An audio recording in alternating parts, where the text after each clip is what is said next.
Laboratorio 3. Síntesis de halogenuros de alquilo. Buenos días, mi nombre es Natividad y hoy desarrollaremos la actividad experimental denominada síntesis de halogenuros de alquilo. Especialmente llevaremos a cabo la síntesis del cloruro de terbutilo a partir del alcohol terbutílico. Este trabajo práctico consta de 3 etapas. En la primera llevaremos a cabo la síntesis del cloruro de terbutilo. En la segunda desarrollaremos pruebas que nos permitan caracterizarlo. Y en una última etapa estudiaremos la reactividad frente a reacciones de SN1 y SN2. Recordemos que el estudio detallado de la reacción de síntesis del cloruro de terbutilo fue analizado en su respectivo teórico y que está disponible en el aula virtual para cualquier consulta. Comencemos entonces con la reacción de síntesis. El cloruro de terbutilo puede ser preparado fácilmente en el laboratorio haciendo reaccionar el alcohol terbutílico o terbutanol con ácido clorhídrico, según la siguiente ecuación. El mecanismo implicado en esta reacción es la sustitución nucleofílica unimolecular.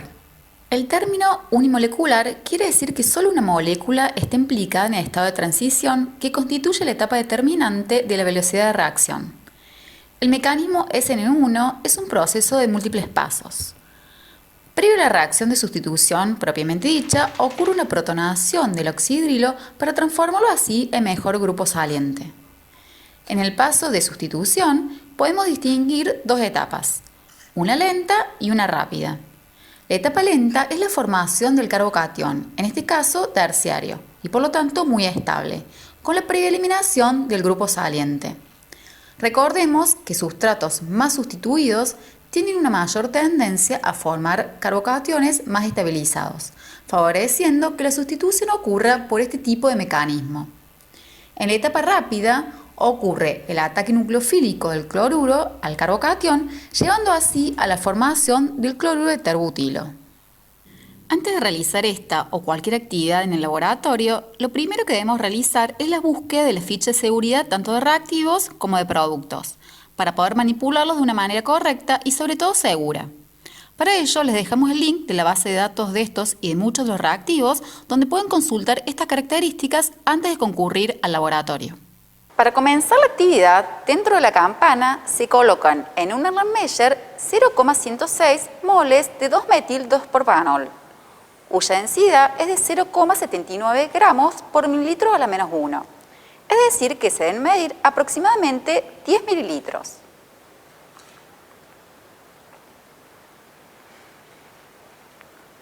Es importante mencionar que como el terbutanol tiene un punto de fusión bastante bajo, de 25 grados centígrados, es posible que durante la época invernal en la ciudad de Córdoba, donde la temperatura ambiente es inferior a este valor, el reactivo se encuentre en estado sólido. Si ese es el caso, lo que debemos hacer es calentarlo suavemente durante algunos minutos, colocándolo en un baño a 30 grados centígrados. Posteriormente, se coloca una barra de agitación magnética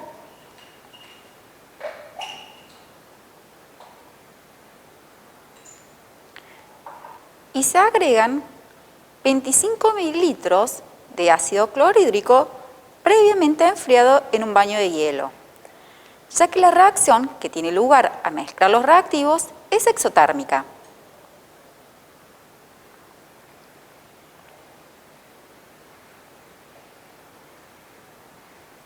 Luego se tapa la boca del Erlenmeyer con papel aluminio. No se debe colocar un tapón para permitir liberar la presión.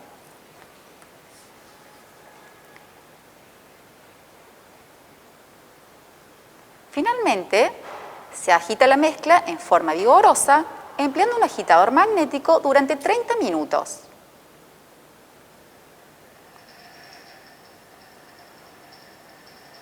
Transcurrido este tiempo, se trasvasa la mezcla de reacción a una ampolla de separación.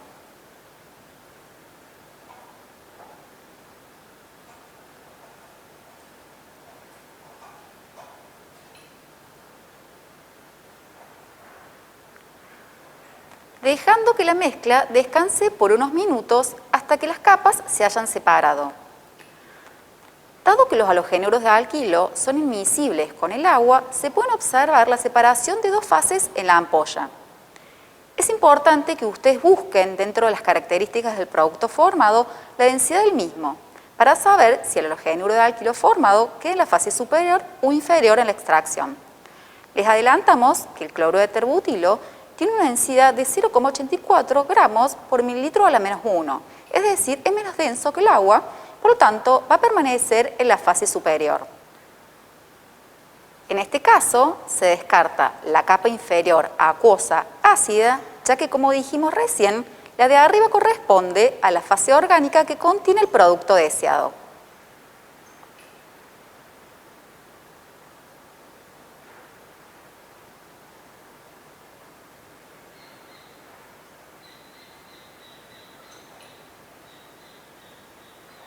Luego se lava la fase orgánica del halogenuro de alquilo con 10 mililitros de solución de carbonato ácido de sodio al 10%, para neutralizar los restos de ácido clorhídrico.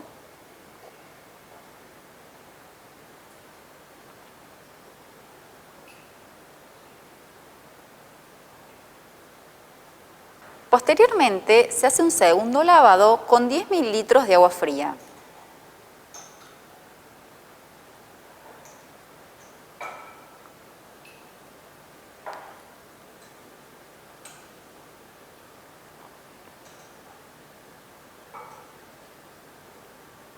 Finalmente, la fase orgánica, que en todas las extracciones fue la fase superior, se recoge en un Erlenmeyer seco y se agrega 1 gramo de cloruro de calcio anhidro para secar la preparación. Es muy importante almacenar el halogenuro de alquilo obtenido seco para evitar que el agua lleve a la formación del terbutanol.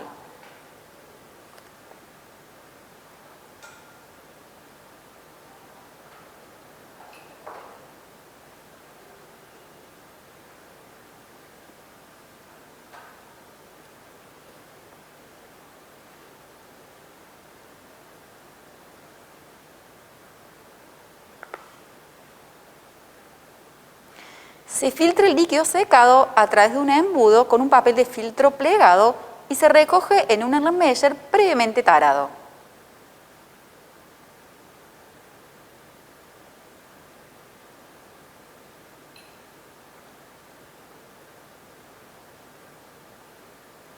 Dado que el producto obtenido puede contener impurezas como reactivos remanentes de la síntesis o subproductos, estas pueden eliminarse mediante su purificación por destilación. Lo primero que debemos realizar es el armado del equipo de destilación, para lo cual necesitaremos una plancha de calentamiento, un baño de agua, un baño de hielo, un balón de destilación, plato poroso, 2 balones recolectores, un refrigerante, un codo de destilación y un termómetro. Es importante destacar que la fracción que se colecta es aquella que destila entre 49 y 51 grados centígrados en un balón seco y previamente pesado. Tengamos en cuenta que si inicialmente el líquido que destila es turbio, se debe suspender la destilación y secar nuevamente el producto antes de continuar. Finalmente, debemos calcular el porcentaje de rendimiento como se explica a continuación, ¿sí? Si consideramos que colocamos inicialmente 9,97 mililitros de terbutanol, esto correspondía a 0,106 moles de reactivo, ¿sí? Como la relación estequiométrica entre reactivos y productos es 1 a 1, deberíamos obtener al finalizar la reacción, si hubiera dado el 100%, 0,106 moles de cloruro de terbutilo. ¿Sí?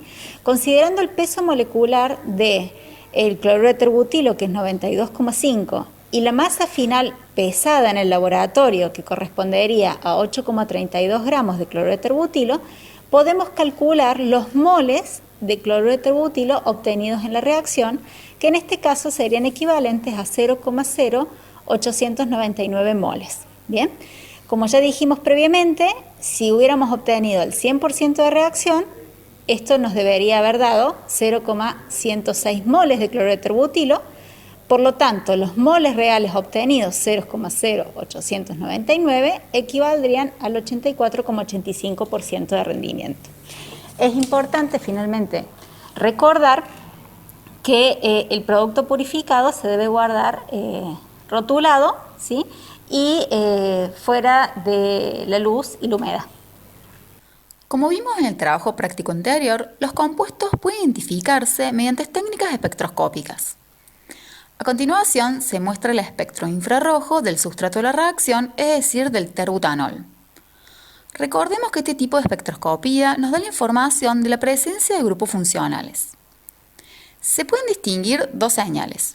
Una banda más delgada, a la altura de 3000 centímetros la menos 1, perteneciente a la tensión carbono-hidrógeno, y otra banda más ancha, arriba de 3300, correspondiente a la tensión oxígeno-hidrógeno, característica de los alcoholes.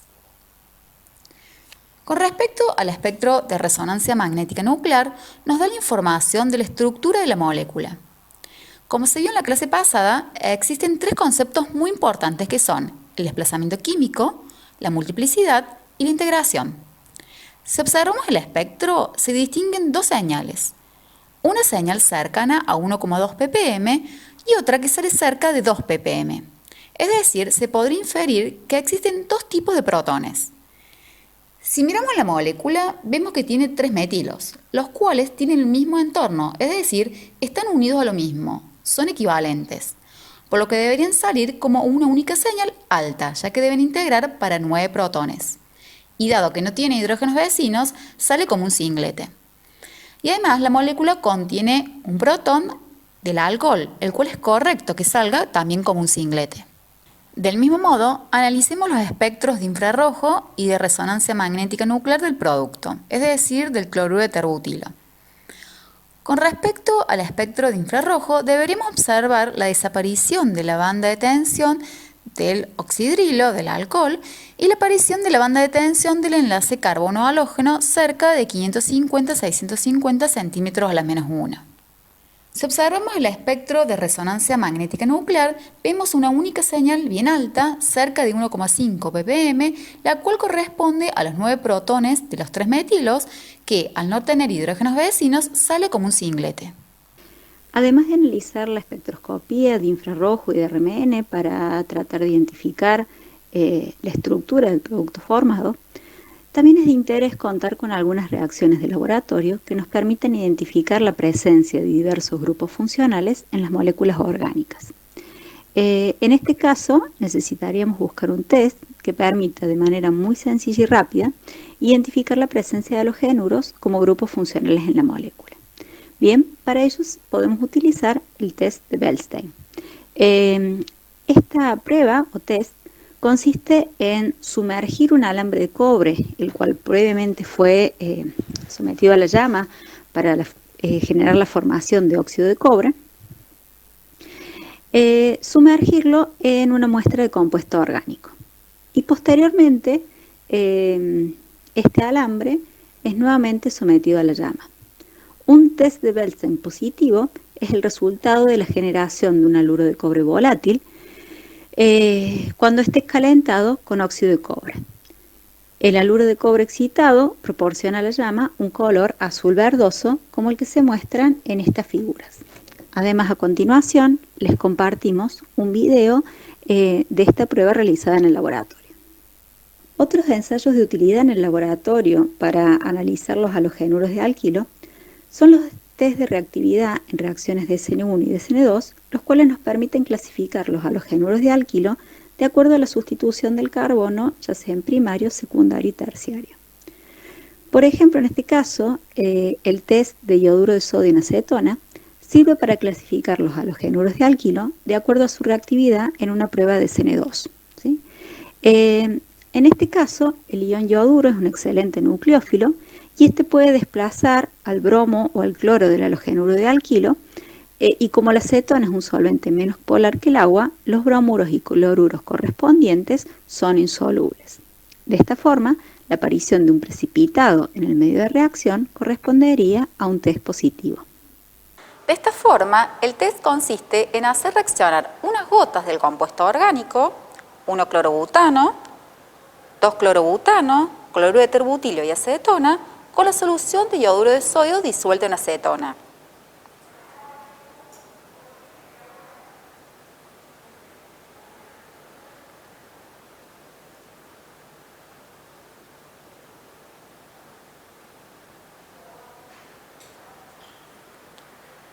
y medir el tiempo que demora en precipitar el haluro de sodio insoluble formado. Dado que las condiciones de reacción favorecen que la reacción de sustitución ocurra por el mecanismo de SN2, es de esperar que los halogenuros primarios reaccionen más rápido que los secundarios y los terciarios no reaccionen. Como se puede observar, el único compuesto que reacciona sin calentamiento es el 1-clorobutano. Aquellos que no reaccionan se deben llevar un baño de agua a 50 grados para favorecer su precipitación. Después de unos minutos de calentamiento, se observa la precipitación del 2-clorobutano.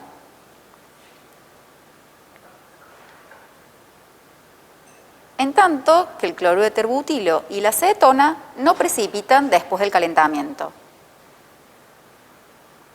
En el caso del test de nitrato de plata en etanol, este sirve para clasificar en el laboratorio los halogenuros de alquilo de acuerdo a su reactividad en una reacción de SN1. En este caso, como el ion nitrato y el etanol son nucleófilos pobres y además el etanol es un solvente de moderado poder ionizante, son condiciones que favorecen la formación de carbocationes como intermediarios, tal como se muestra en las siguientes ecuaciones. Además, la presencia del catión plata favorece la salida del grupo saliente y asimismo forma en el medio de reacción un precipitado de halogenuro de plata, ¿sí? Un test positivo en este caso también resulta de la aparición de un precipitado en el medio de reacción.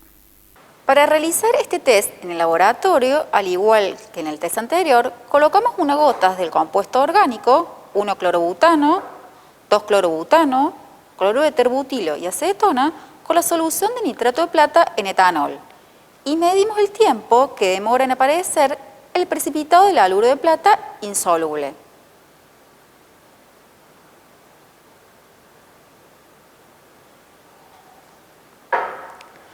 Dado que las condiciones de reacción favorecen que la reacción de sustitución ocurra por el mecanismo de SN1, es de esperar que los halogenuros terciarios reaccionen más rápidos que los secundarios y los primarios no reaccionen en el tiempo analizado. Como se puede observar, el único compuesto que precipita sin calentamiento es el cloruro de terbutilo. Aquellos que no reaccionan se deben llevar a un baño de agua a 50 grados para favorecer su precipitación.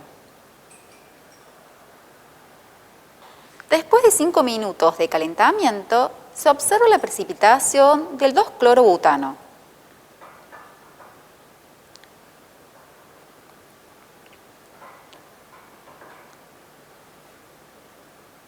En tanto que el 1-clorobutano y la acetona continúan sin precipitar.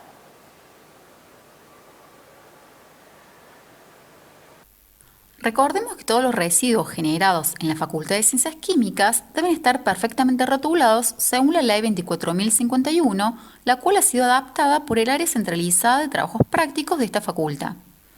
Estos rótulos contienen una descripción de la corriente de residuos según esta ley, los datos específicos de la actividad práctica a la cual pertenecen y un número consecutivo asignado por personal técnico del Área Centralizada de Trabajos Prácticos. El correcto rotulado de los residuos lleva a que la disposición final de los mismos sea segura para todos. En esta experiencia se generan 3 corrientes de residuos. La I35, la cual corresponde a soluciones acuosas básicas y en donde descartaremos aquellas soluciones que estuvieron en contacto con bicarbonato de sodio. La corriente de residuos I34, la cual corresponde a soluciones acuosas ácidas y en donde descartaremos aquella fase acuosa que tenga restos de ácido clorhídrico. Y la corriente de residuos I41, la cual corresponde a solventes orgánicos halogenados, la cual puede ser sólidos o líquidos. En el caso de la I41 sólidos, descartaremos el papel de filtro y en el caso de la corriente de residuos I41 para líquidos, descartaremos aquella fase que puede contener restos del producto de síntesis. Los aspectos teóricos de este tema han sido abordados en su respectivo teórico práctico, el cual está disponible en el aula virtual. Tengan en cuenta que para la primera parte de este trabajo práctico, es decir, para la síntesis del bromuro de N-butilo y para su caracterización, tienen disponible un enlace en el aula virtual que es el siguiente. Además, le recordamos que cualquier duda que se presente de este y del resto de los trabajos prácticos puede ser resuelta en sus respectivas clases sincrónicas.